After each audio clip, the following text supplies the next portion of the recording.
Μετά από όλα όσα είδαμε, θα έπρεπε να πιστέψουμε τους ψυχίατρους όταν ισχυρίζονται πως σύντομα θα έχουν έτοιμη τη νέα τους ανακάλυψη?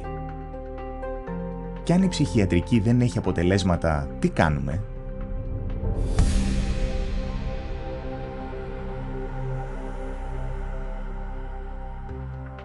Όταν κοιτάζουμε την όλη εικόνα, μια ερώτηση προβάλλει ξεκάθαρα. Πώς μπορεί κάποιος να εμπιστευτεί την ψυχική του υγεία στα χέρια της ψυχιατρικής? Ακόμα και οι ψυχίατροι που έδωσαν συνέντευξη σε ένα πρόσφατο συνέδριο της Αμερικανικής Ψυχιατρικής Ένωσης παραδέχονται πως δεν έχουν απαντήσεις. What is the answer to mental illness? That's too broad of a question to answer.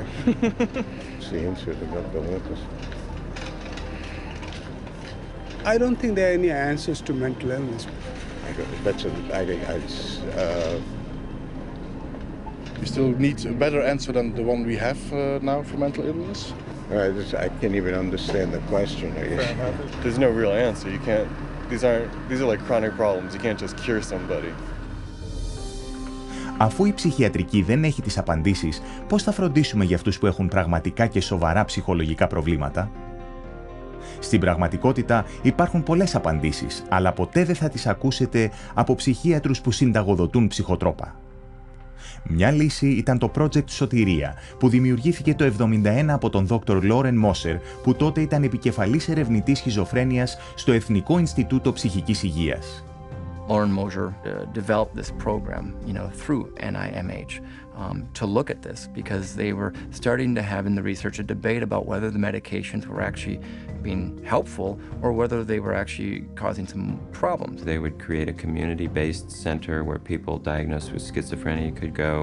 It was going to be non-drug oriented because he didn't believe that psychiatric drugs were the answer to schizophrenia. It provided a place to where there could be people there who would be supportive and be there during the time they have a crisis. Instead of medicating them, be there with them and help them through it. Και τα αποτελέσματα ήταν συγκλονιστικά. Οι κάτοικοι του Σωτηρία τα πήγαν πολύ καλύτερα και είχαν πολύ λιγότερες επανεισαγωγές από τους ομοιοπαθείς τους οι οποίοι έπαιρναν φάρμακα. Η επιτυχία του οίκου Σωτηρία απέδειξε πως η κατανόηση και ευσπλαχνία μπορούσαν να ανακουφίσουν την ψυχική αναταραχή πολύ καλύτερα από την ψυχιατρική θεραπεία και χωρίς τις δυσάρεστες παρενέργειες. Αλλά παρόλα αυτά, η ανακάλυψη του Dr. Moser σύντομα απορρίφθηκε τελείως από την ψυχιατρική κοινότητα που ήταν πλήρως εξαρτημένη από τα ψυχοτρόπα φάρμακα και τα χρήματα των φαρμακευτικών.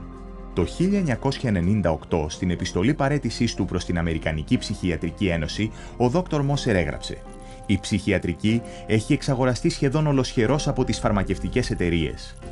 Παραβλέπουμε και προωθούμε την ευρεία χρήση και κατάχρηση τοξικών χημικών που γνωρίζουμε πως έχουν σοβαρές μακροπρόθεσμες συνέπειες. Είναι η ψυχιατρική μια απάτη όπως ασκείται σήμερα?»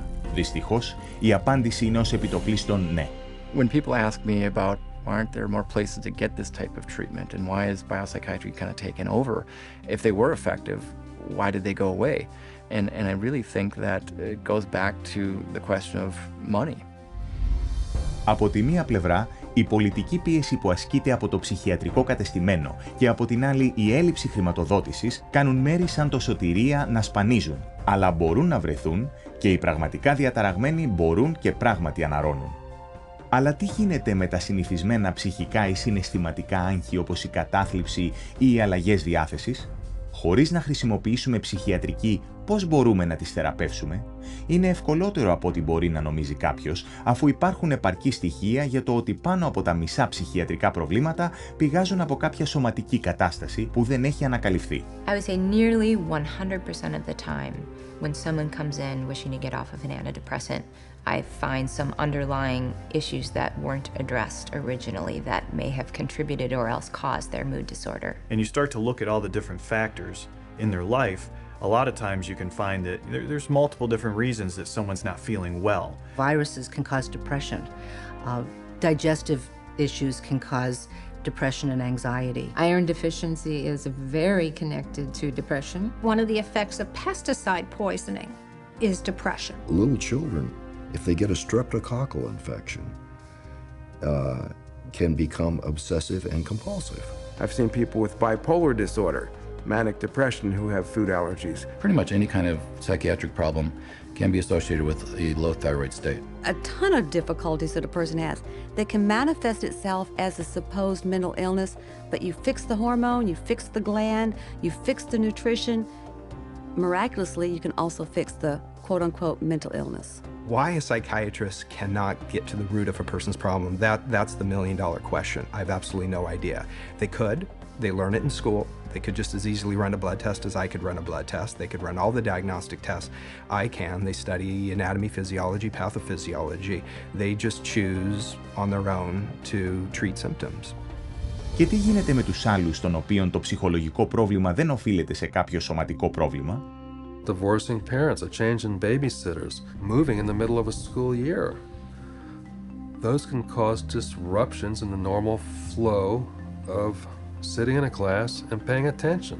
Good things are seen as stressful as bad things. Buying a house can be as stressful as losing a house. Getting married can be as stressful as getting divorced. But it may be some situational anxiety, situational depression that would have resolved on its own years ago. And the patient's been on medicine for years. Well, it is ridiculous to think that normal depression or grief from normal life circumstances should be treated with medication.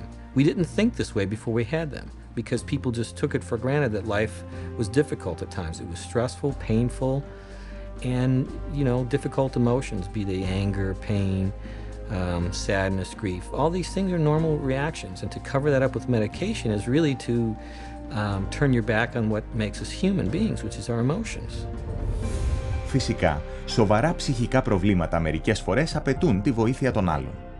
Αλλά λόγω της υπέρογγης οικονομικής ισχύως των φαρμακευτικών που διατηρούν πληρωμένους ψυχίατρους καλά εδρεωμένους σε θέσεις επιρροής απέναντι στο κοινό, τα μέσα μαζικής ενημέρωσης και τον υπόλοιπο ιατρικό χώρο, η μόνη θεραπεία που θα ακούσετε ποτέ είναι τα ψυχοτρόπα. Αλλά υπάρχει κάτι που μπορεί να κάνει ο καταναλωτής. Να επιμένει για μια πλήρη και ακριβή συμφωνία κατόπιν ενημέρωσης για τα ψυχοτρόπα φάρμακα. Informed consent boils down to the patient must be told about their diagnosis and what the risks and benefits and alternatives are to the treatment. Risks and benefits and alternatives to the treatment, risks, benefits and alternatives to not treatment. Από τι συνίσταται η πλήρη συμφωνία κατόπιν ενημέρωσης για τα ψυχοτρόπα? Πρώτον, οι ψυχιατρικές διαταραχές δεν είναι πραγματικές ασθένειες που απαιτούν ιατρική θεραπεία. Δεύτερον, δεν υπάρχει επιστημονική απόδειξη ότι τα ψυχοτρόπα φάρμακα επιλύουν ή θεραπεύουν ψυχικά προβλήματα. Τρίτον, τα ψυχοτρόπα αποκρύπτουν συμπτώματα με σοβαρές βραχυπρόθεσμες και μακροπρόθεσμες παρενέργειες. Τέταρτον, τα ψυχοτρόπα φάρμακα μπορούν να προκαλέσουν εξάρτηση και εθισμό. Πέμπτον, τα περισσότερα ψυχικά προβλήματα προκαλούνται από μια σωματική ασθένεια. Έκτον, όσο σοβαρή κι αν είναι η συναισθηματική ή η ψυχολογική κατάσταση, υπάρχουν πολλές αποτελεσματικές επιλογές που δεν προϋποθέτουν ψυχοτρόπα φάρμακα. Δυστυχώς, αυτά τα σημεία σπάνια λέγονται στους ασθενείς. I have over 2,000 clients, and I can honestly say 100% of them that have come to me, it has either been suggested that they take psychiatric drugs or they actually have taken them. And probably 70 to 80% have actually fallen into the trap and taken the psychiatric drugs because they didn't know what else to do. 50% of patients who are not treated for depression come out of it on their own without any therapy. Okay, that's never on an informed consent, but it is a fact. So, there's never a full informed consent. Αλλά η αλήθεια βγαίνει στην επιφάνεια. Σήμερα, 14 νόμοι των ΗΠΑ περιορίζουν αυστηρώς τους ψυχίατρους να μην βάζουν ταμπέλες ή να χορηγούν φάρμακα στα παιδιά και ένας ομοσπονδιακός νόμος το 2004 απαγορεύει στο προσωπικό των σχολείων να εξαναγκάζουν τους γονείς να δίνουν ψυχοτρόπα στα παιδιά τους. Στο μεταξύ, το FDA έχει επιβάλει τις προειδοποιητικές ετικέτες στα αντικαταθλιπτικά για αυτοκτονίες παιδιών και εφήβων και μια άλλη προειδοποίηση για τα διεγερτικά για καρδιακές προσβολές, εγκεφαλικά και ξαφνικό θάνατο σε όλες τις ηλικίες. Σε ένα άλλο μέτωπο, οι επιζώντες από ψυχιατρικές θεραπείες προβαίνουν σε δικαστικές ενέργειες με επιτυχία για τις καταστροφικές συνέπειες των ψυχοτρόπων φαρμάκων. Από το 2005 έχουν κατατεθεί 50.000 μηνύσεις για αστική ευθύνη προϊόντος και σωματική βλάβη κατά των φαρμακευτικών εταιριών για ζημιές που προκλήθηκαν από ψυχοτρόπα. Κατά μέσον όρο, 34 μηνύσεις την ημέρα. Η Eli Lilly, κατηγορούμενη για το ότι προώθησε παράνομα στην αγορά το αντικαταθλιπτικό Zyprexa, έχει πληρώσει πάνω από 2,5 δισεκατομμύρια δολάρια ως συμβιβασμούς σε 34 πολιτείες και 31.000 μηνυτές. Το 2009, η Pfizer συμφώνησε να πληρώσει πάνω από 2,3 δισεκατομμύρια πρόστιμο εν μέρει για παράνομη συμπραξία με μια καλυμμένη ομάδα της Ψυχιατρικής για να προωθήσει παράνομα στην αγορά το αντιψυχωτικό Gyodon. Παρόλα αυτά, με ετήσια έσοδα γύρω στα 600 δισεκατομμύρια δολάρια, οι φαρμακευτικές βλέπουν τις αποφάσεις και τις ποινές σαν ένα τρέχον επιχειρηματικό έξοδο. Στην πραγματικότητα, αποταμιεύουν δισεκατομμύρια μόνο για αυτόν τον σκοπό.